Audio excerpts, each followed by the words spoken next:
Okay, so Daniel chapter 1. In the third year of the reign of Jehoiakim, king of Judah. This is the third to last ruler of the kingdom of Judah. Now remember, this I go back over this all the time because it gets confusing. I need to remember this. Josiah was the last good king of Judah. He died in battle against Pharaoh Necho in 609 BC.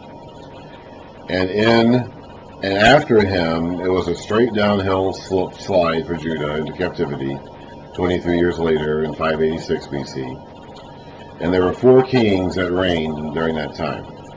The first one, the immediate successor, Josiah was pretty young when he died. He reigned for 31 years. But he was 8 years old when he became king. So he was only 39 when he died. He wasn't even 40 yet. So he was still pretty young, and his sons were young. Okay? And they were all wicked. Unfortunately, all of his sons were wicked. But they were all pretty young. I mean, they were all basically, I mean, the oldest one would have probably been 20 maybe, or not much more than that. And of course, I think the oldest one might even have been dead. Anyway, we'll get to that later. But we'll eventually go back to the genealogies at the beginning of First Chronicles and read some of that. I haven't done that yet. Eventually, I'll get around to that. But there were 4 kings that followed Josiah, 3 of whom were his direct sons, and 1 of whom was his grandson. Jehoahaz, that was actually the guy that people wanted. He got taken captive by Egypt, down to Egypt, and died there. He was only on the throne for 3 months. And he was removed, and then Pharaoh Necho, who had the control over the area at that time, put Jehoiakim on the throne. And this guy is. And he reigned for 11 years. Eventually, he switched alliances to Babylon, but eventually rebelled against Babylon, and Nebuchadnezzar came against him.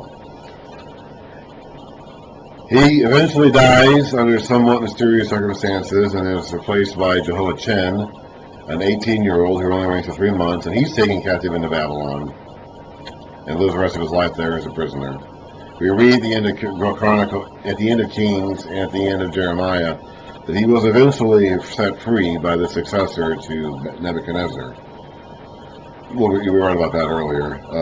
That's not mentioned in Daniel, though. Daniel actually skips that. But Jehoiachin, the captive king of Judah, was released from prison by the son of Nebuchadnezzar after Nebuchadnezzar died. And then he reigned for 3 months, and there was Zedekiah, the guy that Babylon put on the throne. He reigned for 11 years. So this is the second of those 4, third to last. He reigned for 11 years. This is his 3rd year. Now in Jeremiah, it says differently. So let's go ahead and read that, just to make sure we are all on the same page about this. Jeremiah 25, verse 1. The word came to Jeremiah concerning all the people of Judah in the 4th year of Jehoiakim, son of Josiah, king of Judah, which was the 1st year of Nebuchadnezzar, king of Babylon. Here it says this is going to be the 3rd year of Jehoiakim, king of Judah. They're just using different ways. They're just, Jeremiah and Daniel are simply using different ways to compute the beginning of a king's reign. There's the 2 basic differences between the nations about how to compute a king's reign are the accession year system or the non-accession year system. Some people, some nations, view the king's accession year, the year he became king, as basically like a year 0. Meaning that wasn't his first year as king, it's like his accession year. It's pretty much the same as when we're born. When you're born, you're not 1 year old on the first day. You turn 1 on your first birthday. You're the year after you were born. That's essentially what the accession year system is. A king, does not, his first year is not his first year as king. It's just his accession year. And that's the system Babylonia used. Judah used the non-accession year system where it's like our presidential inauguration. You're inaugurated, you're president from that day onward. Like Joe Biden was inaugurated as president on January 20th, 2021. His presidency began on that day. We consider that to be his first year of his presidency, not his birthday year or whatever. So that's just a different way of counting the years. Whether it was the 3rd year or 4th year Nebuchadnezzar, Jehoiakim, depends on just how you're looking at it. In the 3rd year of the reign of Jehoiakim, king of Judah, Nebuchadnezzar, king of Babylon, came to Jerusalem and besieged it. And the Lord delivered Jehoiakim, king of Judah, into his hand. Now, Jehoiakim was not captured at this point. He ended up reigning for 11 years. So he had most of his reign still to come after this. But he was obviously humbled and defeated. I'm assuming he essentially had to pay off Nebuchadnezzar, leave him alone. We've seen kings do this before. I don't think Nebuchadnezzar did a whole lot of damage at this time, because this incident isn't mentioned a whole lot in the other books. It seems as though Nebuchadnezzar came there, threatened Jerusalem, and Jehoiakim essentially bought him off by giving him a bunch of stuff and a bunch of people. It seems like it. The Lord delivered Jehoiakim, king of Judah, into his hand, along with some of the articles of the temple of God. Now Isaiah had said 100 years earlier that those Babylonians that Hezekiah showed his treasures to were going to want to come back for that stuff someday. So here we are 100 years later, and they're back to get that stuff. These he carried off to the temple of his God in Babylonia, and put in the treasure house of his God. By the way, the first 4 chapters of Daniel are going to be about Daniel and Nebuchadnezzar, even more so than Daniel, because Daniel's not in chapter 3. We have heard about this Nebuchadnezzar guy for a long time. Jeremiah mentions him, Ezekiel mentions him, the historical books have mentioned him, and we're finally going to actually see him here in Daniel. We have not actually seen Nebuchadnezzar so far. We've heard a lot about him. We've talked a lot about him.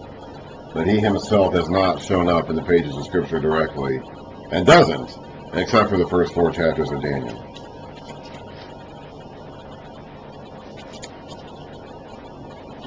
Then the king ordered Ashpenaz, chief of his court officials, some people say chief of the eunuchs, to bring in some of the Israelites from the royal family and the nobility.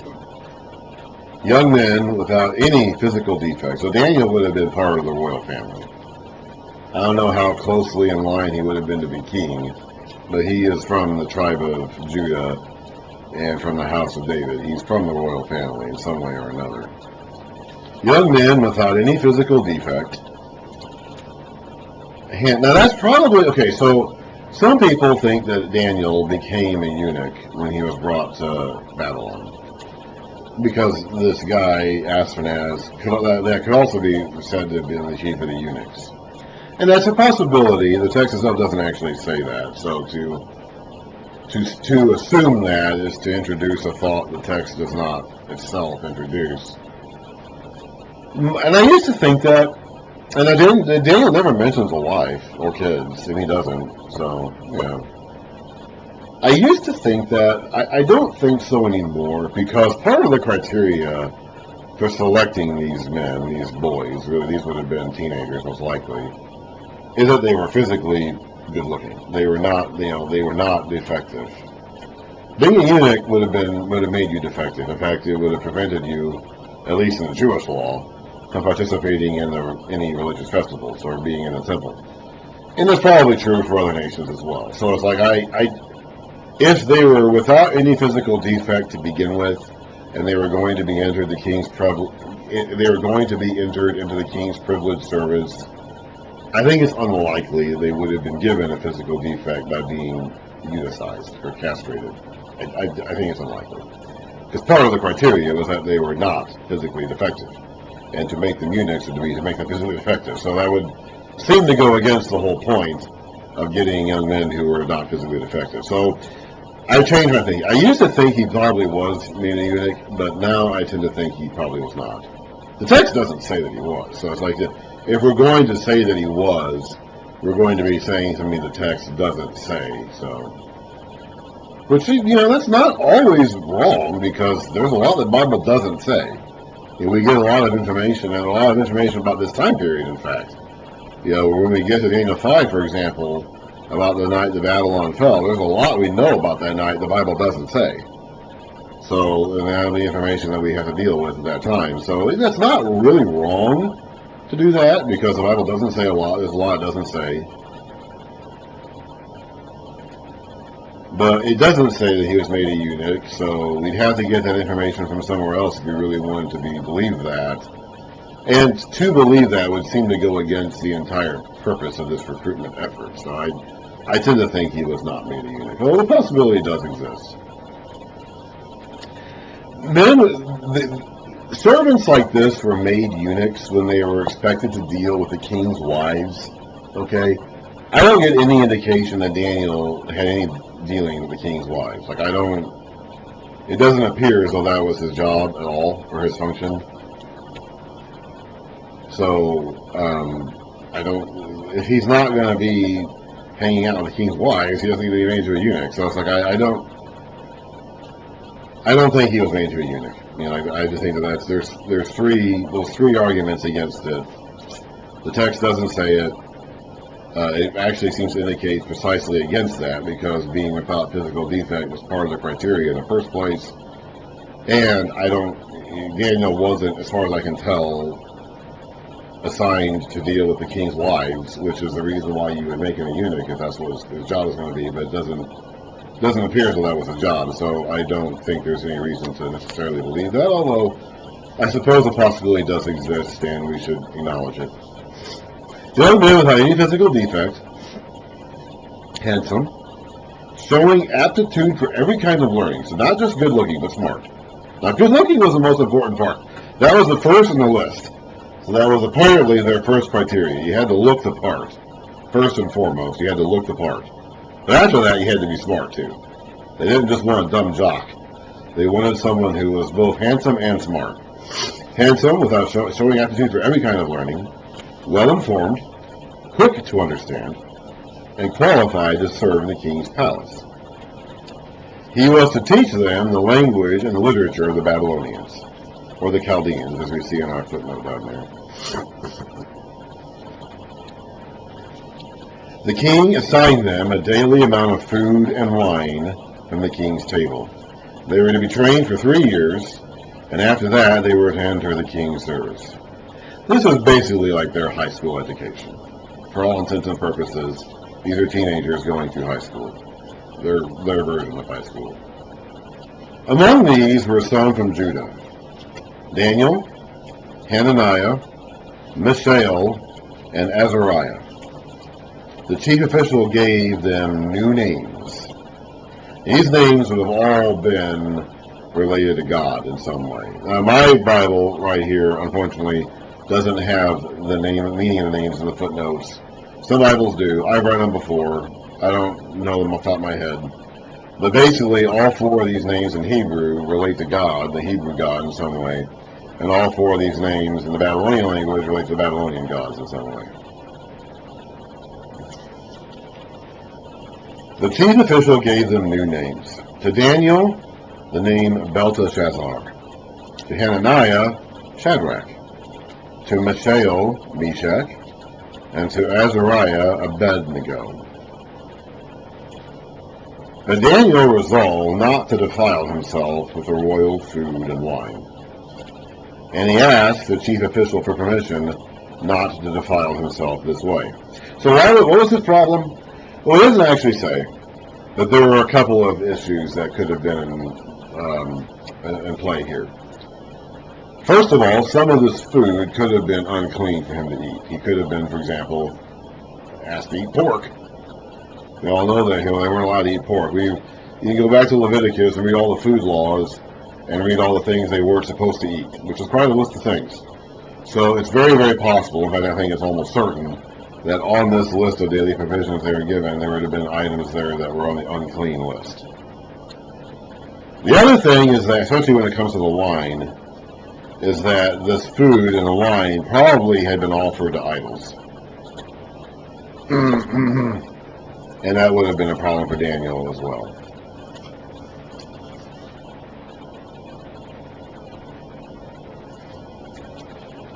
Now, you have a couple of different ways of looking at this. In the New Testament, it does talk about, in 1 Corinthians 10, not participating in meals in which the food and wine have been dedicated to idols.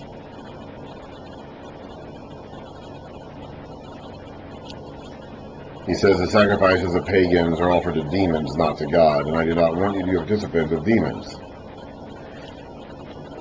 He also says in Romans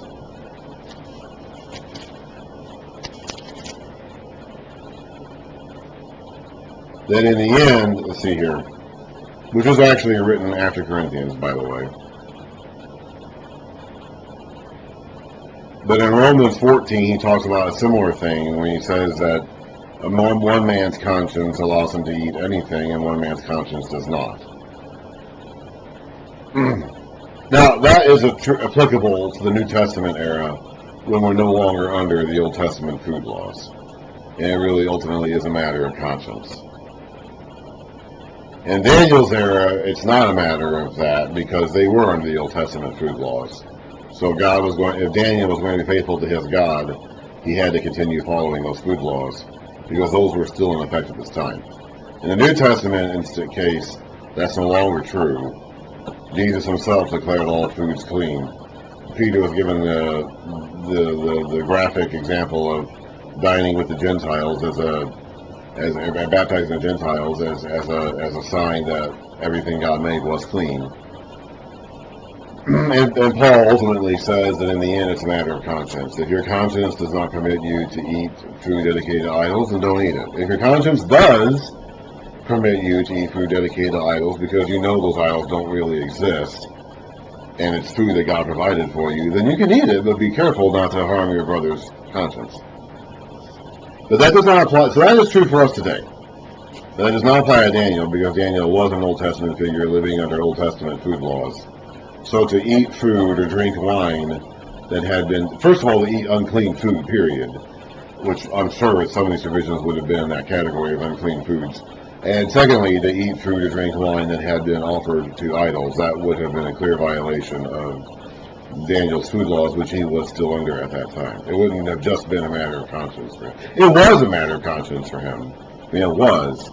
But it wasn't just a matter of conscience. It was literally a matter of breaking the law. That law no longer applies to us today. So now it's just a matter of conscience. But to Daniel, that law did apply. So going against these food laws would have gone against his conscience and against God's law. Now, God had caused the official to show favor and sympathy to Daniel. But the official told Daniel, "I am afraid of my lord the king, who has assigned your food and drink. Why should he see you looking worse than the other young men your age?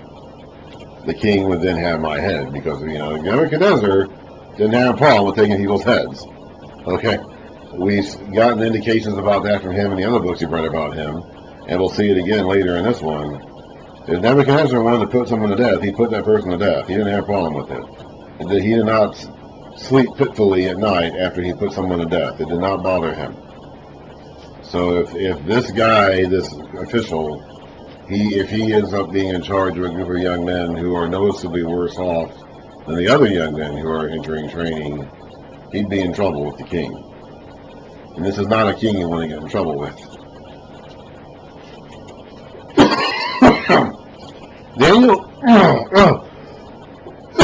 Daniel then said to the guard, whom the chief official had appointed over him, Hananiah, Mishael, and Azariah. So he's not talking to the guy himself. He's going to somebody else and saying, let's try out a plan here. Please test your servants for 10 days. Give us nothing but vegetables to eat and water to drink, to make sure that it would be kosher food, clean food that he's not banned from eating, and that it had not been sacrificed or offered to an idol.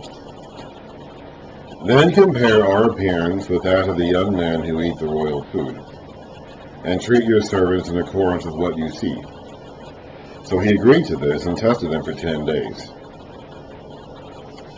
At the end of the 10 days, they looked healthier and better nourished than any of the young men who ate the royal food.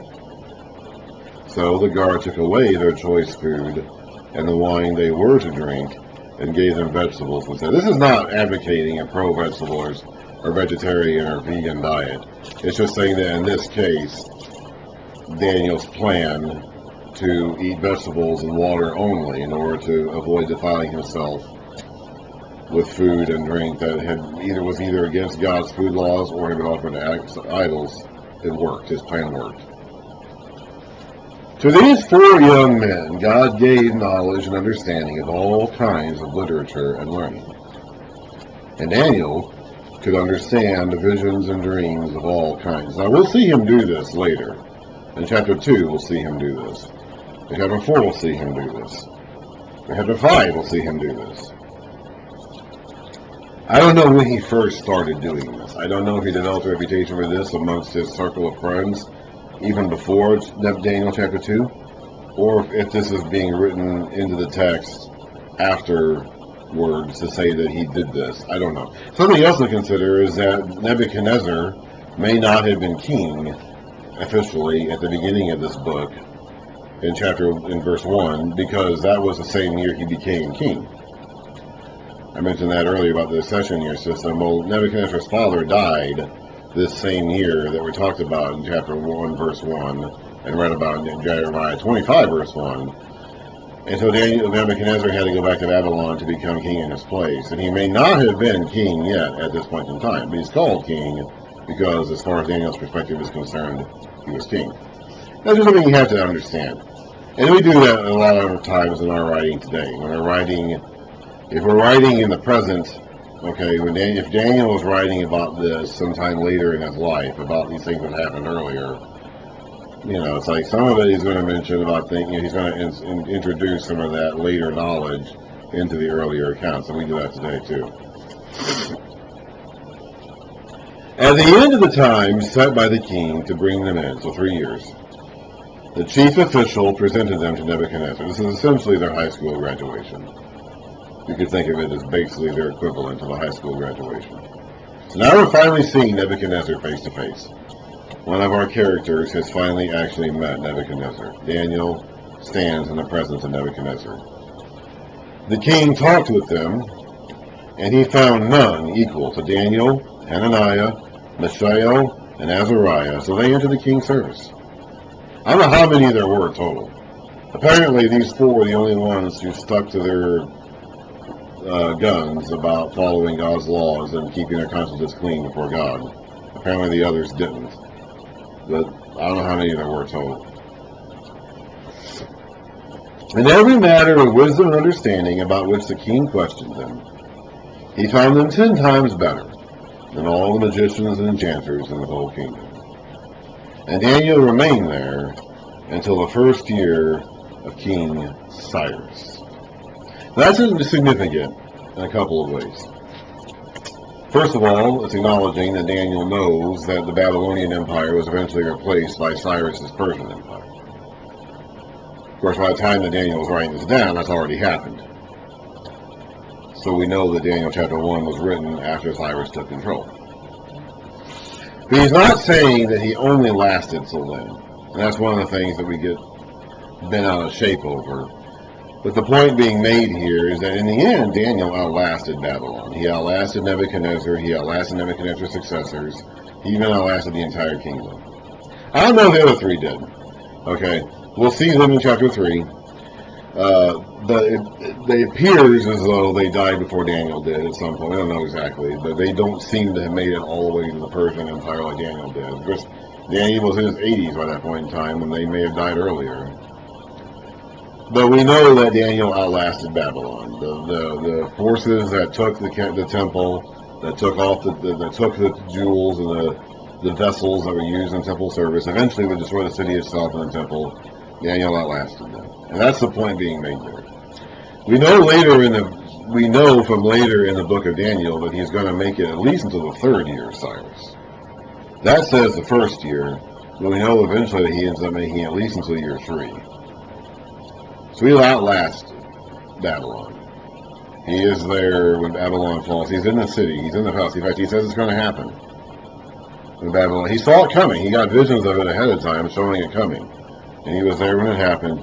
So Babylon fell, but Daniel, the man of God, stayed. That's the point being made there. Excuse me.